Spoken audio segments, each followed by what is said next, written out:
ने लर्न किया एक चीज, ठीक है, स्टूडेंट ने आपको आउटकम दिया थ्रू टेस्ट, इन सारे एनवायरनमेंट में क्या वो कंफर्टेबल फील कर रहा था या नहीं, ठीक है। अब एनवायरनमेंट भी स्टूडेंट्स की लर्निंग पे इफेक्ट करता है, do you agree this thing, ठीक है।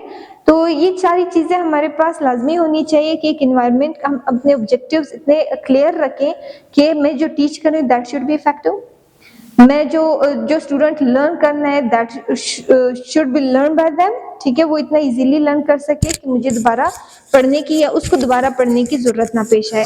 देन होता है अपना इर्द गिर्द का जो एनवायरनमेंट है, आपकी जो चेयर्स अरेंजमेंट है, जो आपकी सिटिंग अरेंजमेंट है, वो इतनी कंफर्टेबल होना चाहिए कि स्टूडेंट को इशू ना हो।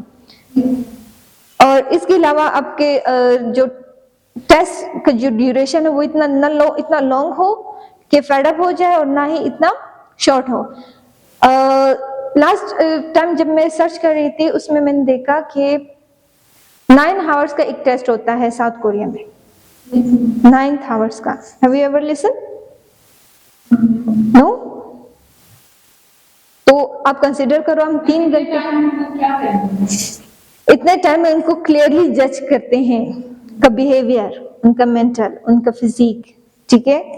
अब कुछ ऐसे होते हैं हमारे जैसे, जब हम कहते हैं बस से मैं थक गई, बस दे दो 3-4 घंटे में खत्म करके किस्सा खत्म, ठीक है, नहीं, वो लोग 9 घंटे बैठकर सिर्फ दे रहे होते हैं। इसमें उनकी ओवरऑल वो मेजरमेंट हो रही होती है, जजमेंट हो रही होती है, उनकी मेंटली, फिजिकली, बिहेवियर, लॉजिकली, मतलब हर एक एंगल से, ठीक है। क्योंकि वो लगभग पूरा दिन होता है, तकरीबन पूरा दिन नहीं, मतलब अदर 9 आवर्स क्या होंगे, 12 आवर्स का एक दिन होगा, ठीक है। तो वही है, अगर सुबह को हम देने जाए तो शाम को ही लौटेंगे, ठीक है।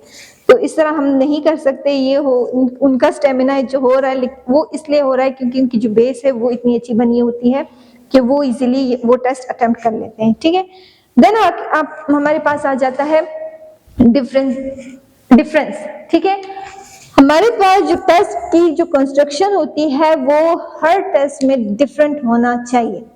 Different in a means doesn't mean कि आप उसका एंगल चेंज कर लो, ठीक है, पोर्ट्रेट से उसको लैंडस्केप कर, लैंडस्केप से उसको पोर्ट्रेट कर दो। It also doesn't mean that आप जस्ट ऑब्जेक्टिव दे रहे हो तो इस टाइम आपने सब्जेक्टिव दे दिया, ठीक है। No, you should have your test in between objective and subjective. इसके अलावा आपने देखना है कि लास्ट टाइम आपने ऑब्जेक्टिव में कौन से क्वेश्चन दिए थे, और आपने ये देखना है कि सेम क्वेश्चन आप रिपीट ना करें या सेम पैटर्न आप रिपीट ना करें, ठीक है। ये एग्जांपल मैं दूंगी दोबारा से। अगर आपने मस्कुलर फेमिनाइन मैचिंग, ठीक है, आप इस दफा उसको किसी और तरीके में दे दो, ठीक है। आप उसको इस दफा उल्टा सीधा लिख लो, ठीक है, और बोलो कि इनको अरेंज करके सही से दोनों को लिख लो, ठीक है। तो ये सारी चीजें होती है हमारे डिफरेंसेस ऑफ टेस्ट कंस्ट्रक्शन में, ठीक।